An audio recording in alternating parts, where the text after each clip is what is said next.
बुद्ध से धर्म की दीक्षा लेने के बाद आम्रपाली, जो कि उस समय के मगध साम्राज्य की राजधानी राजगृह की नगर वधू थी, उसने अपना गणिका का काम छोड़कर बुद्ध की उपासिका बनने का निश्चय किया। आम्रपाली राजगृह की सबसे सुंदर और अमीर स्त्री थी, लेकिन अब उसने अपना सारा समय बौद्ध संघ की देखरेख, भिक्षुओं की आज्ञा पालन और दूसरे अच्छे कामों में लगाना शुरू कर दिया। उसने संघ से हर दिन 8 नए भिक्षुओं को अपने घर बुलाकर भोजन कराने का नियम बना रखा था। उसने 8 निमंत्रण पत्र बनवा रखे थे, जिन्हें भोजन करने के बाद पुरानी भिक्षु संघ पहुंचते ही नए भिक्षुओं को दे दिया करते थे। इस तरीके से हर दिन 8 नए भिक्षु उसके यहाँ भोजन करने आते। आम्रपाली भोजन करने आए भिक्षुओं को अपने हाथों से भोजन परोसती और उन्हें उचित आधार सम्मान देती। भोजन सबके लिए पर्याप्त और बहुत ही स्वादिष्ट होता था। एक दिन की बात है, 8 में से एक भिक्षु, जो कि उस दिन आम्रपाली के घर से भोजन ग्रहण करके लौटे थे, आश्रम में आने के बाद से बड़ा ही उतावला और प्रश्न प्रतीत हो रहा था। तो आश्रम के कुछ अन्य भिक्षुओं ने उसे भिक्षु से आम्रपाली के घर के भोजन के बारे में पूछा। उस प्रश्न भिक्षु ने कहा, भोजन सबके लिए पर्याप्त मात्रा में था और भोजन का स्वाद ऐसा था कि जिसके तुलना ही ना की जा सके। इससे स्वादिष्ट भोजन मैंने आज से पहले कभी नहीं खाया था, लेकिन वहां की सबसे महत्वपूर्ण और ना भूलने वाली चीज थी उस घर के मालकिन की सुंदरता। आम्रपाली बहुत ही सुंदर है, उसकी सुंदरता की कोई तुलना ही नहीं है। वह एक बहुत ही आकर्षक और सौम्या स्त्री है, जो किसी का भी मन मोह ले। यह सारी बातें वहीं खड़ा एक जवान भिक्षु सुन रहा था। उस जवान भिक्षु के अंदर आम्रपाली के प्रति आसक्ति उत्पन्न होने लगी। उसने सोचा, जो वह इस भिक्षु की बातों में इतनी सुंदर लग रही है, तो वह असल में कितनी सुंदर होगी। उसके मन में आम्रपाली के प्रति अलग अलग तस्वीरें उभरने लगी। वह उस स्त्री के प्रेम में पड़ चुका था, जिससे वह अभी तक मिला भी नहीं था। उसने पता लगाना शुरू कर दिया कि आम्रपाली के घर भोजन के लिए कैसे जाया जा सकता है। बहुत प्रयास करने के बाद उसने एक भिक्षु से अगले ही दिन का निमंत्रण पत्र प्राप्त कर लिया, क्योंकि अब वह आम्रपाली के लिए एक दिन का भी इंतजार नहीं कर सकता था। वह उस रात ठीक से सो भी ना सका, क्योंकि यह पूरी रात आम्रपाली के बारे में ही सोचता रहा। लेकिन उसी दिन आम्रपाली अचानक बहुत बीमार पड़ गई। वह अपने सारे गहने और सजावट की वस्तुएं उतारकर बिस्तर पर सोने चली गई।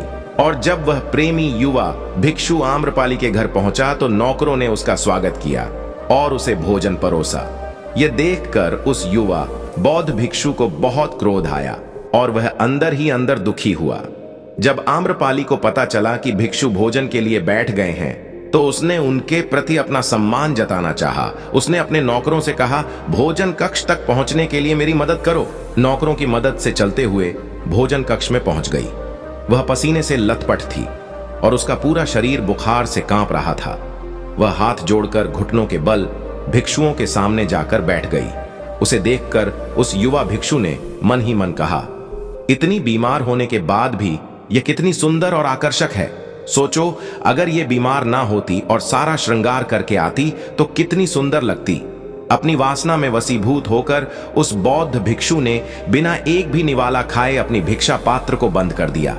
भोज समाप्त होने के बाद वह अपने भिक्षा पात्र को हाथ में लेकर झूमता हुआ आश्रम वापस आ जाता है। आश्रम पहुंचकर भी वह भिक्षा पात्र को नहीं खोलता और उसे एक कोने पर रखकर अपने बिस्तर पर लेट जाता है। उसके दिमाग में पूरे समय सिर्फ आम्रपाली का वह खूबसूरत चेहरा ही घूम रहा था, जो उसने भोजन कक्ष में देखा था। वह उसके बारे में जितना सोचता, वह उसके लिए उतनी ही सुंदर होती जा रही थी। उसके कुछ भिक्षु मित्रों ने भी उसे भोजन कराने का प्रयास किया, परंतु सभी असफल रहे।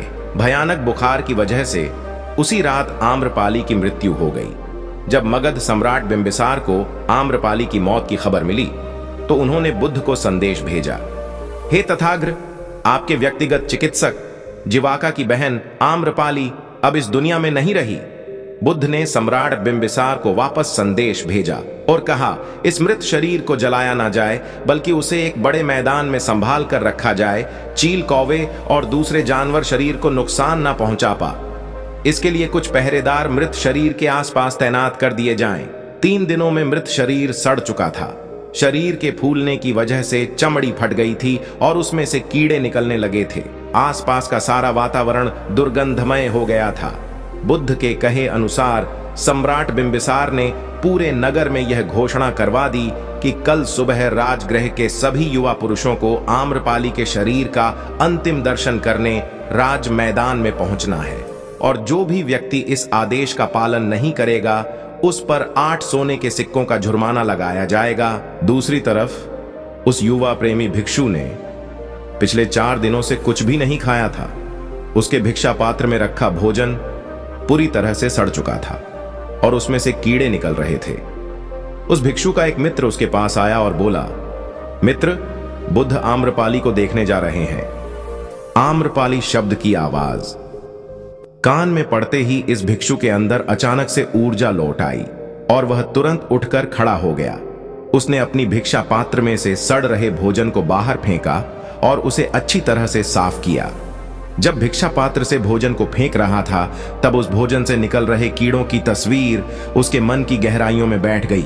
भिक्षा पात्र साफ करने के बाद वह भी आश्रम के बाकी भिक्षुओं के साथ राज मैदान की तरफ चल पड़ा।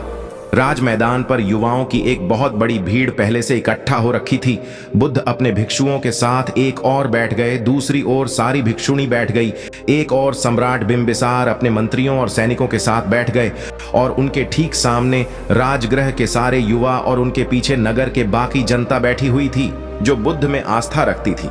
राज मैदान पूरी तरह से शांत और गंभीरता से भरा हुआ था।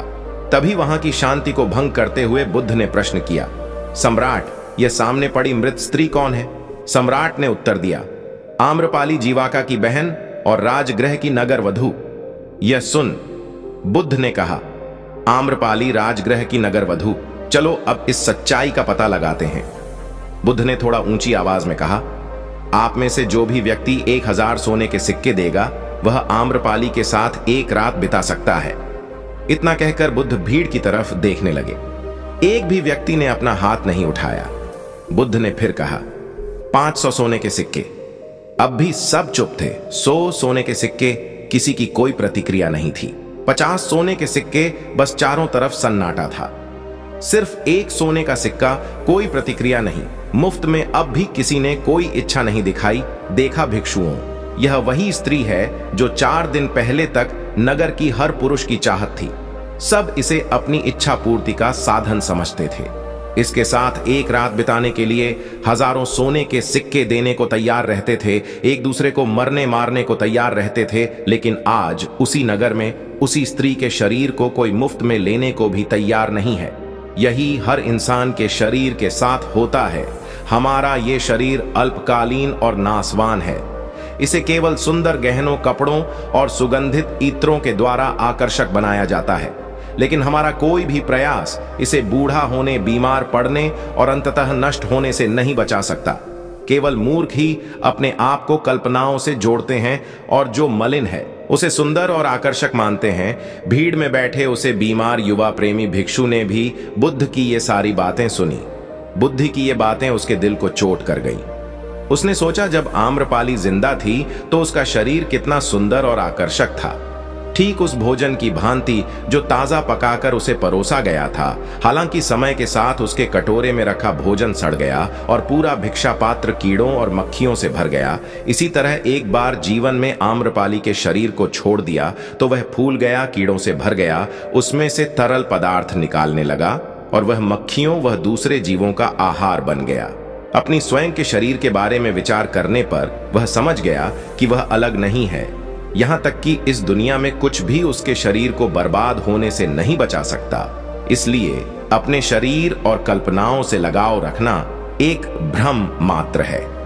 इस नए ज्ञान के साथ वह अरहंत बन गया, यानी एक ऐसा मनुष्य जिसने अस्तित्व के यथार्थ प्राकृतिक का अंतर प्राप्त कर लिया हो और जिसे निर्माण की प्राप्ति हो चुकी हो।